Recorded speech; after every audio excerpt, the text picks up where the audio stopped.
On a quiet night in 1964, a young woman named Kitty Genovese was brutally murdered outside her apartment building in Queens, New York. The chilling aspect of this tragedy, which etched itself into the public consciousness, was not merely the crime itself, but the reported inaction of dozens of witnesses. 38 people, it was claimed, heard her cries for help, saw parts of the attack, yet did not intervene, did not call the police, allowing the crime to unfold over half an hour. This perplexing human dilemma, this collective paralysis in the face of obvious distress, became the stark, counterintuitive observation that launched decades of groundbreaking psychological inquiry. This grim incident illuminated a profound and disturbing phenomenon that social psychologists would later term the bystander effect, the inverse relationship where the greater the number of bystanders present during an emergency, the less likely any one individual is to help. It's a paradox that challenges our fundamental assumptions about human compassion and collective responsibility. Our intuitive calculus suggests safety in numbers, that a crowd would offer protection or prompt intervention, yet the opposite often proves true. The enigma of the Genovese case captured the attention of two young social psychologists, Bibb Latané and John Darley, then at New York University. Skeptical of the simplistic explanation of urban apathy, they embarked on a series of ingenious experiments designed to dissect the unseen psychological forces at play. Their pioneering work sought to move beyond mere anecdotal observation, aiming to uncover the underlying mechanisms that govern such startling group behavior. Latané and Darley's initial experiments were deceptively simple, yet profoundly revealing. In one classic study, participants were led to believe they were part of a group discussion conducted via intercom, where one Confederate simulated an epileptic seizure. The variable was the perceived group size. Some participants believed they were alone with the victim, others thought one or more additional bystanders were present. The results were stark. When participants believed they were the sole witness, 85% intervened. When they believed four others were also listening, intervention plummeted to just 31%. This quantifiable shift vividly demonstrated the bystander effect in action. Their research quickly identified a primary mechanism behind this inaction: diffusion of responsibility. When multiple people are present, the perceived burden of action is distributed among them. Each individual feels less personal obligation to help because they assume someone else will or should take the lead. It's a subtle, often unconscious cognitive shift where the urgent demand for intervention becomes diluted across the entire group, leaving no single person feeling fully accountable. This diffusion isn't merely a conscious choice to shirk duty, it's an intricate dance of internal rationalization. Our brains, in a moment of crisis, quickly assess the social landscape.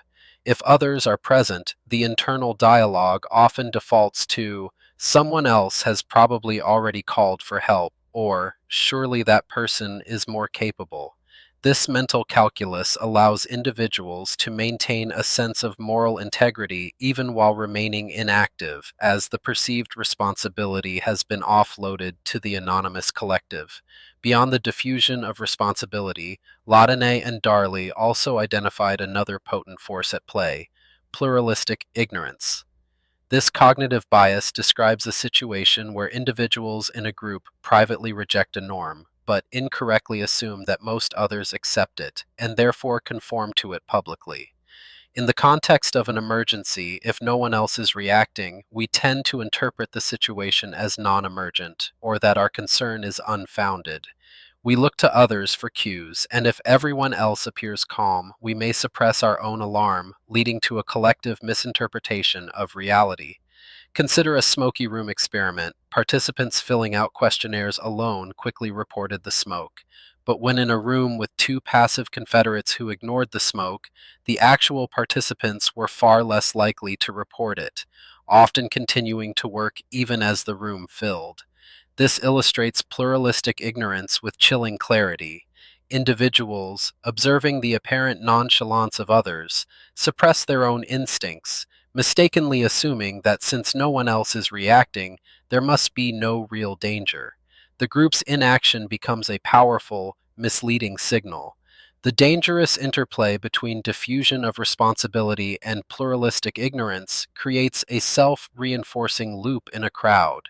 Each person, feeling less responsible doently and observing others' inaction, concludes that intervention isn't necessary or isn't their place.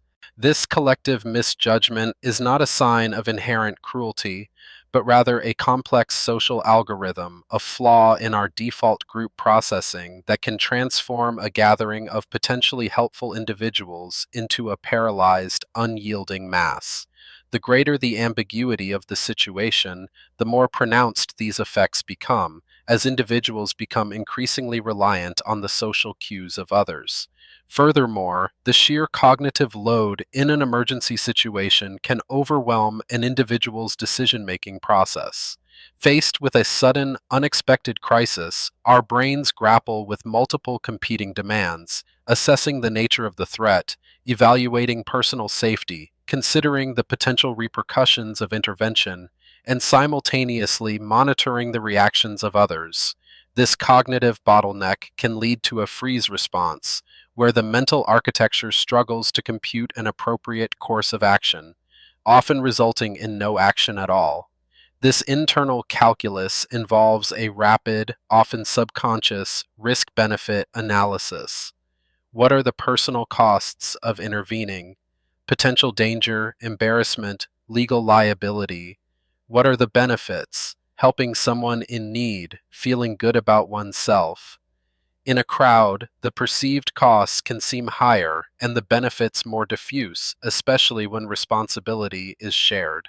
Our evolutionary wiring, while promoting group cohesion, also primes us for self preservation, and these two imperatives can clash dramatically in a moment of crisis. The bystander effect extends far beyond street emergencies, subtly influencing behavior in countless other settings. Consider the workplace. A colleague observes unethical behavior but remains silent, assuming someone else will report it. This is the diffusion of responsibility at play in an organizational context. Or perhaps a team fails to flag a critical error in a project, with each member assuming another has already checked it. A classic demonstration of pluralistic ignorance leading to collective oversight. In these professional environments, the behavioral observation often manifests as a form of organizational silence.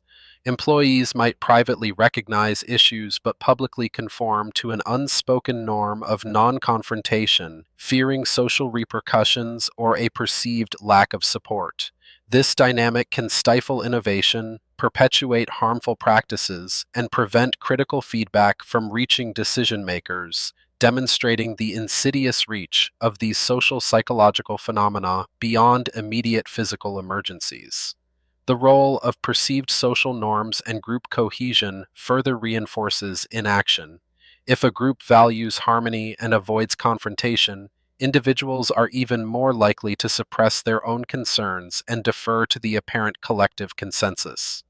The desire to fit in, to avoid standing out, can become a more powerful motivator than the impulse to help, particularly when the perceived risk of social disapproval outweighs the perceived benefit of intervention. This delicate balance of social pressures can create an environment where inaction becomes the default, even when moral imperative dictates otherwise. With the advent of the digital age, the bystander effect has found new, often amplified manifestations. Online, where anonymity is often heightened and physical proximity removed, the diffusion of responsibility can become even more pervasive. Cyberbullying, hate speech, or even calls for help in online forums are frequently met with widespread passive observation as countless users scroll past, each assuming someone else will report, intervene, or offer support. The paradox of widespread surveillance versus active intervention becomes chillingly clear in the digital sphere. This digital amplification reveals the subtle, almost invisible, algorithmic processes governing collective inaction in virtual spaces. The sheer scale of potential bystanders online can dilute individual responsibility to near zero, while the lack of immediate, visible social cues can exacerbate pluralistic ignorance. Everyone sees the problem, everyone assumes others are dealing with it, and in this vast, disconnected crowd, no one acts. It is a profound demonstration of how human psychology adapts or maladapts to new technological landscapes. Yet, there is a counterintuitive observation that offers a glimmer of hope. The bystander effect is not an immutable law. Research shows that a single, clear voice can often break the spell.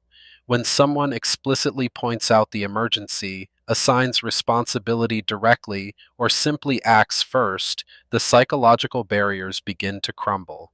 This direct intervention acts as a powerful disruption to both diffusion of responsibility and pluralistic ignorance, reshaping the group's perceived reality. This understanding highlights an underlying mechanism for overcoming inaction, clarity, and directness. By making eye contact, pointing to a specific individual, and explicitly stating, "You in the blue shirt, call 911," an individual bystander is singled out, and the diffused responsibility suddenly becomes acutely personal. This direct command bypasses the cognitive processes that lead to inaction, creating an immediate, undeniable demand for intervention. It is a strategic application of psychological insight to foster proactive help. Shifting our scale to broader historical contexts reveals how these principles of bystander inaction can extend beyond individual emergencies to influence major societal events. Consider historical instances of widespread persecution or humanitarian crises where mass atrocities occurred, while the international community, or even local populations, remained largely passive. While these are vastly more complex situations involving geopolitical factors and power dynamics, the underlying psychological mechanisms of diffusion of responsibility and pluralistic ignorance can contribute to collective apathy. In such large-scale scenarios, the responsibility for intervention becomes diffused across nations, organizations, and millions of individuals, each feeling their own contribution would be negligible. Simultaneously, pluralistic ignorance can lead to a collective downplaying of the severity of the situation, as leaders and citizens observe the inaction of others and conclude that the crisis is not as dire as it seems, or that intervention is not feasible or appropriate. This societal implication of the bystander effect demonstrates its profound capacity to shape history. From an evolutionary perspective, the bystander effect can be seen as a complex interplay between our ancient wiring for group cohesion and individual self-preservation. Early human groups relied on collective action and conformity for survival, yet direct intervention in a potentially dangerous situation also carried significant personal risk. The brain performs an instantaneous, often subconscious calculus of these competing drives, weighing the immediate threat to self against the social imperative to help, a decision process shaped by millions of years of adaptation. This cognitive architecture, while optimized for survival in tribal settings, can misfire in the anonymous, crowded environments of modern life. Our brains are not always equipped to distinguish between a potentially dangerous lone wolf and a benign crowd of passive observers. The ancient wiring for social conformity, for looking to the group for cues, can thus become a liability when the group itself is paralyzed by collective inaction, creating a fascinating tension between our primal instincts and our ethical obligations.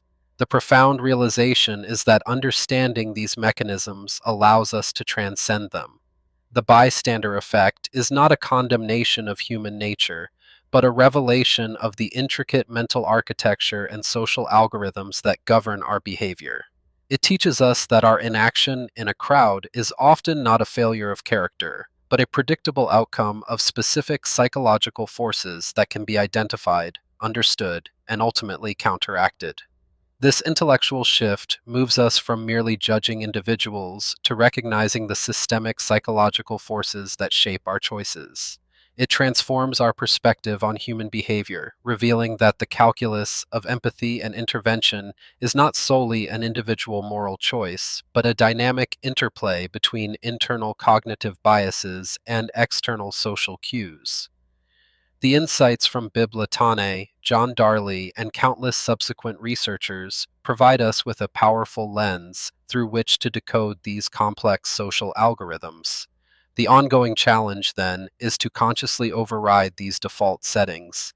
It requires a deliberate act of cognitive defiance, a willingness to be the first, to break the spell of inaction, to accept personal responsibility even when others do not. This collective tendency, though subtle, steers societal currents, and understanding its mechanics is the first step toward fostering a more responsive, empathetic, and ultimately more humane world. Ultimately, the bystander effect stands as a potent reminder that the human mind, while capable of immense compassion, is also susceptible to the subtle, often invisible, pressures of social dynamics. Our human calculus reveals that even the most seemingly straightforward moral decisions are often products of complex, interwoven psychological processes, inviting us to look beyond the surface of behavior and into the elegant, often perplexing algorithms that shape our world.